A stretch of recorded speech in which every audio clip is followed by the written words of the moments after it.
আসসালামু আলাইকুম। আশা করি সকলেই ভালো আছো। তো আজকে আমরা দেখব চ্যাপ্টার 4.3 এর 17 নাম্বার।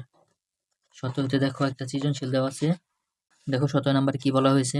দেওয়া আছে x সমান 1000 এবং y সমান 0.0625। ক নাম্বারে বলছে যে x K a two the power n এবং b two the power n আকারে প্রকাশ করো যেখানে a ও b মৌলিক সংখ্যা। হ্যাঁ, খ নম্বরে বলছে এক্স ও ওয়াই এর গুণফলকে বৈজ্ঞানিক আকারে প্রকাশ করো। আর ঘতে বলছে এক্স ওয়াই এর সাধারণ লগের পূর্ণক ও অংশক নির্ণয় করে। ঠিক আছে, তাহলে চলো আমরা ক নাম্বারটা আগে সমাধান করি। দেখো 17 নাম্বার ক নাম্বার আমাদের যে মানটা আগে দেওয়া আছে সেটা আগে লিখে নেই। দেওয়া আছে এক্স সমান আমাদের 1000। হ্যাঁ, কি বলছে যে A to the power n এবং B to the power n আকারে আমাদের প্রকাশ করতে হবে। তাহলে আমরা কি করবো? প্রথমে 1000 এর লসাগু বের করবো। ঠিক আছে, দেখো প্রথমে আমরা 1000 এর লসাগুটা বের করে নেব। 1000কে কয় দ্বারা ভাগ দিতে পারি আমরা? 2 দ্বারা। 2 দ্বারা ভাগ দিলে হবে আমাদের 500 বা 500। 500কে 2 দ্বারা ভাগ দিলে হবে আমাদের 250। 250কে যদি 2 দ্বারা ভাগ দিই হবে আমাদের 100। 2 এ 5 25। 125কে 2 দ্বারা ভাগ যায়? যায় না। 3 দ্বারা যায়? যায় না। 4 দ্বারা যায় না, 5 দ্বারা ভাগ যায়। 125কে যদি আমরা 5 দ্বারা ভাগ দেই হবে কত? হবে হচ্ছে 25। 25কে 5 দ্বারা ভাগ দিলে 5 5 25। 5কে 5 দ্বারা ভাগ যায়। তাহলে আমরা এখানে পাইলাম কি? 2 পাইছি কয়টা? একটা, দুইটা, তিনটা। তাহলে আমরা লিখতে পারি 2 কিউব ইন্টু 5 পাইছি একটা, দুইটা, তিনটা। লিখতে পারি 5 কিউব। ঠিক আছে, আর 1 তো লেখার দরকার হবে না। তাহলে এখানে আমরা লিখতে পারি কত? x এর মান 2 কিউব ইন্টু 5 কিউব। আমাদের কি করতে বলছে? a two the power n এবং b two the power n আকারে প্রকাশ করতে বলছি। দেখো এখানে কি আমাদের a টু দি পাওয়ার এবং b two the power n আকারে প্রকাশ হয় নাই? এখানে দেখো বলছে ও নিচে a এবং b আলাদা, উপরে n এবং n সমান। দেখো এখানে 2 এবং 5 আলাদা এবং উপরে 3 এবং 3 একই। তাহলে দেখো এটা a two the power n হয়েছে, এটা b two the power n আকারে প্রকাশ হয়ে গেছে। তাহলে আমরা এখানে a ও b এর মানটা আমরা বের করতে পারি না। a কোনটা আমাদের? a হচ্ছে আমাদের 2 আর b হচ্ছে আমাদের 5 আর এটা হচ্ছে আমাদের n। তাহলে আমরা এখন লিখবো এখানে a সমান হচ্ছে আমাদের কত? 2 এবং b সমান পাইলাম আমরা 5। বলছিল যে আমাদের x K a two the power n এবং b two the power n আকারে প্রকাশ করো। আমরা প্রকাশ করে ফেলছি। যেখানে a ও b মৌলিক সংখ্যা, এখানে a ও b কত আমাদের? a পাইছে আমাদের 2 যা মৌলিক সংখ্যা, b আমাদের 5 এটাও মৌলিক সংখ্যা। তাহলে এখন আমরা লিখে দেব অতএব x K a two the power n into b two the power n আকারে প্রকাশ সমান কত? 2 two the power 2 cube into 5 cube. এটা আমাদের অ্যান্সার। আশা করি বুঝতে পারছো। আমাদের প্রথমে কি করছি আমরা? দেখো আবার বলি। প্রথমে আমরা করছি x সমান যেটা দেওয়া আছে সেই মানটা লিখছি, এটা লসাগু করে এটুকু বের করছি। এটাই আমাদের a টু দি পাওয়ার এবং b two the power n আকারে প্রকাশ হয়ে গেছে। আশা করি সকলেই বুঝতে পারছো। তারপর দেখো খ নাম্বার। কত বলছিল কি? x ও y এর গুণফলকে বৈজ্ঞানিক রূপে প্রকাশ করতে হবে। তাহলে আমাদের দেওয়া আছে x ও y এর মান দুইটা আগে লিখে নেই। দেওয়া আছে আমাদের x সমান দেওয়া আছে আমাদের 1000 এবং y সমান দেওয়া আছে আমাদের হচ্ছে 0.0625। আমাদের কি বলছে? x ও y এর গুণফল। অতএব x ও y এর তাহলে x ও y এর গুণফল সমান হবে আমাদের xy। এখন xy এর মান আমরা বসায় দেই। x এর মান হচ্ছে আমাদের 1000 গুণন y এর মান হচ্ছে 0.0625। এটাকে আমরা গুণ করে দেখি কত হয়।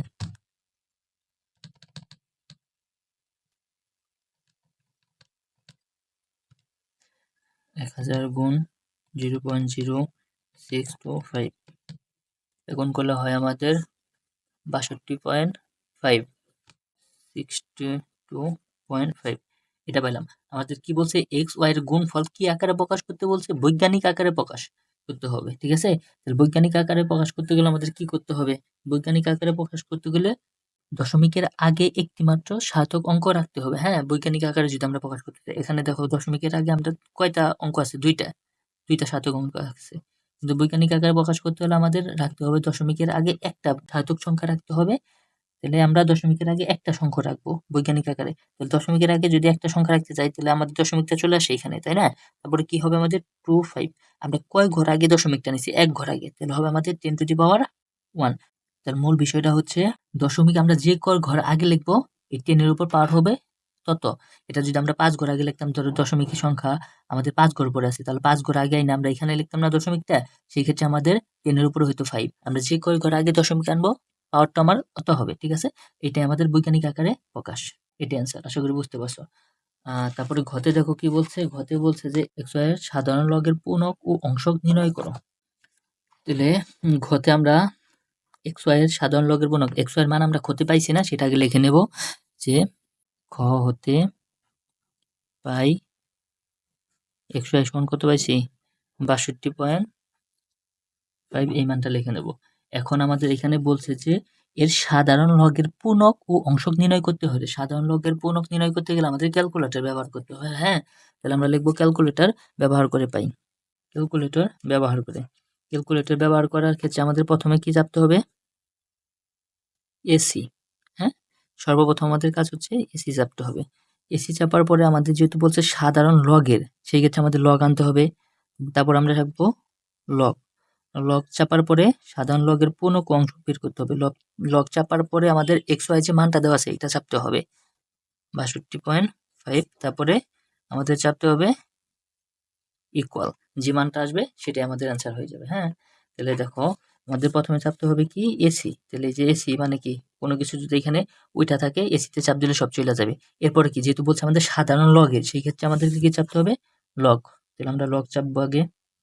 লগ চাপার পরে এখানে বলছে কত 62.5, তাহলে 62.5 ইকুয়ালে চাপ দেবো। আমাদের দেখো কত আসছে, যে মানটা আসছে এটা আমরা লিখবো। দশমিকের পরে অনেকগুলো সংখ্যা আছে, আমরা সব না নিয়ে 5টা নিব। তাহলে এখানে আমি পাইছি 1.79588, এই পর্যন্তই রাখলাম। হ্যাঁ, ঠিক আছে।